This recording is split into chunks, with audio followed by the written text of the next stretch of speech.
brought to you by Palvi Agrico. पालवी ॲग्रिको, भारताचा पहिला AI तंत्रज्ञानावर आधारित B2B आणि B2C ई कॉमर्स प्लॅटफॉर्म. शेतीसाठी जे काही लागणार थेट तुमच्या बांधावर पोहोचणार, मोबाईलच्या एका क्लिकवर. आता जे तुम्हाला ते लोक दिसत आहेत तिथून जर आपण पुढे गेलो तर ठाव सुद्धा नाही आहे. 10-15 फुटाच्या वर पाणी आहे, कारण पाण्याची पातळी ही मोठ्या प्रमाणात वाढलेली आहे. आता छोटे छोटे शॉप जर तुम्ही इथं बघितले तर सगळे पाण्यात आहे.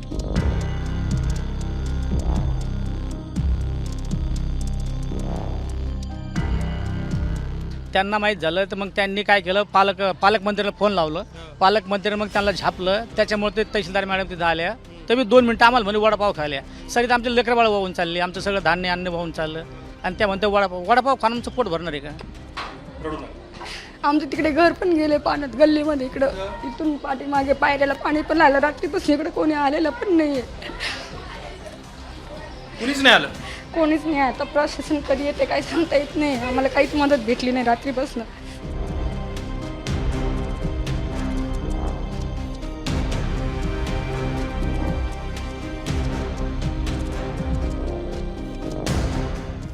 आता जे तुम्हाला ते लोक दिसत आहेत तिथून जर आपण पुढे गेलो तर ठाव सुद्धा नाही आहे. 10-15 फुटाच्या वर पाणी आहे, कारण पाण्याची पातळी ही मोठ्या प्रमाणात वाढलेली आहे.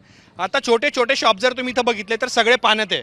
मागे लोकांनी गर्दी केली आहे, कारण पोलिसांनी बॅरिकेड लावलेत. इथे या रस्त्यावरती कोणाला एंट्री दिली जात नाही आहे. या बाजूला जर तुम्ही बघितलं तर सगळे शटर्स लावलेले आहेत, पण त्या शटर्सच्या आतून दुकानांमध्ये पाणी शिरलं आहे. हे पाणी जरी कमी असलं तर तुम्ही बघा, हे काका हे चप्पू घेऊन आलेले आहेत. या चप्पूतून मध्ये जे चिमुकले जात आहेत, जे काय सामान असेल पलीकडच्या गल्लीमध्ये, ते सगळं काढण्याचे प्रयत्न सुरू आहेत. काही लोक आपल्या दुकानामधलं जे पाणी आहे ते बाहेर काढण्याचा प्रयत्न करतात. हे तुम्हाला समोर शौर्य पाव भाजी आणि दाबेली सेंटर दिसतंय. हे 1-2 किंवा या माझ्या डाव्या बाजूने इथून सुद्धा काही 3 ते 4 शॉप्स आहेत किंवा छोटे छोटे दुकानं आहेत. हे पूर्णतः पाण्यामध्ये गेल्यात. माझ्या गुडघ्या एवढं पाणी इथं आहे. आता इथं रस्ता असल्यामुळे काही प्रॉब्लेम नाही आहे, पण जर आपण पुढे गेलोत ना तर पाणी हे 5-7-8 फुटांच्या खाली गेलं आहे. हे पाणी का शिरलं आहे तर 3 लाख क्युसेकने पाणी गोदावरी नदीच्या पात्रामध्ये सोडण्यात आलं आहे. आपल्याला इथल्या काही लोकांसोबत पण बोलायचं आहे. जे इथं दुकानदार आहेत, बचाव कार्याचं काम सुरू आहे. समोर बॅरिकेड लावले, तिथं पोलीस आहेत. आणि हे बघा, ते बॅरिकेड्स लावून ते अर्थात काही मुलं तिथं हुल्लडबाजी करतायत, पण त्यांच्या पुढे पाण्याचा जो प्रवाह आहे तो मोठा आहे. काका, तुम्ही मला सांगा, काय आता हे पाणी कधीपासून वाढलंय आणि आता पुढची सिच्युएशन काय असणार आहे ते?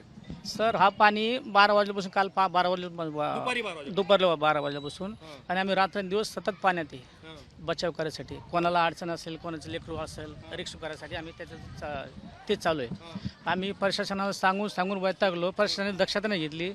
मग ते काल ते मीडियावाले आले, ते सचिन जिरे सर, त्यांना माहीत झालं तर मग त्यांनी काय केलं, पालकमंत्र्यांना फोन लावलं. पालकमंत्र्यांनी मग त्यांना झापलं. त्याच्यामुळे ते तहसीलदार मॅडम तिथं आल्या. तर मी 2 मिनटं आम्हाला म्हणे वडापाव खायला. सगळी आमचे लेकरबाळ वाहून चालले, आमचं सगळं धान्य अन्न वाहून चाललं. आणि त्या म्हणते वडापाव खाणं आमचं पोट भरणार आहे का? तरी पण आम्ही स्वतःच्या जीवाची काळजी न करता आम्ही सतत रात्रंदिवस सतत आम्ही 89 पासून 2006ला महापूर झाला, आता एक तरी आम्ही सतत मदत करतो. चप्पू घेऊन तुम्ही काय करताय? हे चप्पू घेऊन असे लेकरं कोण फसलेले असेल, कोणी एखादं सामान काढायचं असेल, कोणाचं बाई माणूस म्हातारा दुखत एखादं दुखणं पेशंट असेल, मग त्याला बाहेर घेऊन जाणे. तर मग तिथून ते ॲम्ब्युलन्समध्ये दवाखान्यात घेऊन जातो. बॅरिकेड पासून इथपर्यंत इथून तर तिथं आंबेडकर पुतळ्यापर्यंत आम्ही सतत चौक आम्ही फिरतात. तिकडे समोर कॅमेरा बघा. 2006चा महापूर आणि आताच्या महापूरमध्ये तुम्हाला काय बदल जाणवतो? 2006चा महापूर असा होता, त्यावेळेस ते आपलं घाट आहे का, घाट, तो घाट बांधलेला नव्हता. त्याच्यानंतर तो घाट बांधण्यात आला, त्याच्यामुळे ते पाणी थोडं आडल्यात आलं. आणि तो मग आता त्याच्या 2006 सारखीच परिस्थिती झाली असते जर ते घाट बांधलेलं नसतं तर. म्हणजे उपाय न करण्यात आल्या. आणि आमदार साहेब असले, स्थानिक आमदार साहेब, ते बी रात्रभर इथंच होते. त्यांनी जेवणाची व्यवस्था केली, सगळ्या गोष्टीची व्यवस्था केली. विलास भुमरे. आणि आज पालकमंत्री संजय शिरसाट साहेब येऊन गेले इथं. त्यांनी बी त्यांना आम्ही फिरवलं पैठण शहरामध्ये, परिस्थिती दाखवली, काय परिस्थिती, काय पोझिशन आहे, सगळं दाखवलं सर आम्ही त्यांना. बघा, हे समोरचा चौक आहे. मी गोपाळांना विनंती करेन, हे सगळे लोक थांबलेले आहेत. आणि बाईक असल्यामुळं इथे पोलीस मध्ये कोणाला येऊ देत नाहीत.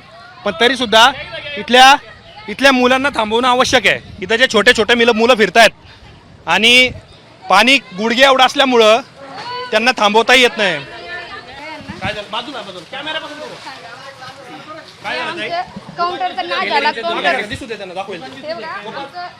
आमचे ब्लाऊज वगैरे सगळे वाहून गेले. आम्ही या काउंटरच्या वरती मशीन वगैरे ठेवलं होतं, ते सगळं तुटलं गेलं. हे सगळं गेलं. हे आमचं कमीत कमी इथपर्यंत पाणी होतं, बोर्ड वगैरे सगळं. ही मार्किंग आहे. हा हे सगळं तुम्हाला स्पष्ट दिसेल. हे बघा माझं लेडीजचे काम होतं इथं घेतलेलं, शिलाई मशीनसाठी मी शिवायला. हे सगळं वाहून गेलं. तरी जेवढं होईल तेवढं आम्ही काढायचा प्रयत्न केला, पण बाकी एवढं नुकसान झालं. किती तुम्ही हे किती खर्च करून उभं केलं होतं सगळं? आता त्या भाऊक झाल्यात, त्यांना शब्द सुचत नाहीत. रडू नका. आमचं तिकडे घर पण गेले पाण्यात, गल्लीमध्ये इकडं. इथून पाठीमागे पायऱ्याला पाणी पण आलं. रात्रीपासून इकडे कोणी आलेलं पण नाहीये, कुणीच नाही आलं. कोणीच नाही. आता प्रशासन कधी येते काही सांगता येत नाही. आम्हाला काहीच मदत भेटली नाही रात्रीपासून. तुम्ही आता हे जी दुकान तुम्ही उभी केली होती, छोटा सामान लागतं, कसं उभं केलं होतं सगळे? आता हे सगळं कर्ज घेऊन बँकेतून लोन घेऊन माझ्यावरती आता सध्या बजाजचे हप्ते माझ्या उद्या बाउन्स होतील. कितीचा हप्ता आहे? माझा एक पर्सनल लोनचा आमच्या दोघांचा 7-7 हजाराचा आहे. दाम्पत्य. हा हे माझं मुलगी. कॅमेऱ्यासमोर उभं. हे सगळं काउंटर खूप महाग केलं होतं. कितीचं कर्ज आहे तुमच्यावर? आता जवळपास 3-4 लाखापर्यंत कर्ज आहे आता आमच्यावरती. हे काय आहे? हे ब्लाऊज लेडीजचं काम आहे सगळं. हे पॅकिंग आहे ती तर. हा त्याच्यामध्ये ब्लाऊज packing ठेवलं. हा पॅकिंग. हे सगळं ब्लाऊज शिलाईसाठी मी घेतले होते लेडीजचे. ओढून आलंय. हे सगळं गेलं. हे बघा. आता ते वापरता येईल का? नाही आता ते कसे लेडीज आता कसे घेणार ते आम्हाला. आमची जिम्मेदारी आता आमची जिम्मेदारी आहे नाही. ते आता आम्हाला ओरडणार, तुमचं काम होतंय घरी घेऊन जायचं. आता त्यांचे एवढं 1000-1200चं ब्लाऊज आहे. आता नवरात्रीसाठी आलं होतं आमच्याकडे अल्ट्रासाठी. हो तर आता ते पाण्यामध्ये गेले दांडिया वगैरे खेळण्यासाठी लेडीजला. हे बघा, मी तुम्हाला ही दुकान दाखवली आणि या दुकानामध्ये जेवढं नुकसान झालंय, हे नुकसान कधीही भरून न निघण्यासारखं आहे. आणि सगळ्यात दुर्दैवी गोष्ट काय माहिती आहे का? मागं सारखा सगळ्यात मोठी दुर्दैवी गोष्ट आहे की त्यांचं म्हणणं आहे की तर कुठलेच अधिकारी अजून तरी आलेले नाही आहेत. लोकप्रतिनिधी आलेत का, तर त्याच्याबद्दल त्यांना कल्पना नाही आहे. जर पैठणमध्ये जायकवाडी धरणातून एवढा मोठा विसर्ग होणार होता आणि सरकार आणि प्रशासनाला याची माहिती नव्हती का? लोकप्रतिनिधी याची माहिती नव्हती का? 2006च्या महापूरमध्ये पैठणमध्ये जायकवाडी धरणातून 2.5 लाख क्युसेकने पाणी सोडलेलं होतं. ते पाणी आज रात्री 12च्या नंतर 3 लाख क्युसेकच्या वर गेलेलं होतं. याची कल्पना प्रशासनाला नव्हती का की पैठणमधले शिवाजी चौकातले, गागा भट्ट चौकातले, पलीकडे नाथ मंदिराचा परिसर पाण्याखाली जाईल, ही कल्पना प्रशासनाला आली नाही का? इथं काय उपाययोजना करता येतील? इथं छोट्या छोट्या व्यावसायिकांचं प्रचंड नुकसान झालंय. तुम्ही प्रत्येक अशा या शटरमध्ये जर गेलात ना तर तुम्हाला दिसेल या सगळ्या या छोटा मोठा धंदा करणाऱ्या व्यावसायिकांची राखरांगोळी झाली आहे. त्यांचे बिल बुकाचे पुस्तकं गेलेत. आता अर्थात काहींचे काउंटर असतील त्याच्यामध्ये कॅश ठेवलेली होती. मगाशी एक दुकानदार सांगत होते की माझी कॅश सुद्धा भिजली, ते पैसे वाळवायला घरी गेलेत. काही छोटं मोठं सामान त्यांनी नेलं. आता हे बघा, ही बैलगाडी लुटून तिकडे नेत आहेत. त्यामुळं इथं प्रशासनाने तातडीने पोहोचणं गरजेचं आहे. इथं येऊन लोकांना मदत करणं गरजेचं आहे. या भागामध्ये ज्या व्यावसायिकांचं 50,000 असेल, 1 लाख असेल किंवा छोटी मोठी साहित्य ज्यांचं जे नुकसान झालंय ते इथं येऊन त्यांचा पंचनामा करून त्यांना होईल ती मदत सरकारने करणं आवश्यक आहे. हे सगळं तुम्ही पाणी पहा.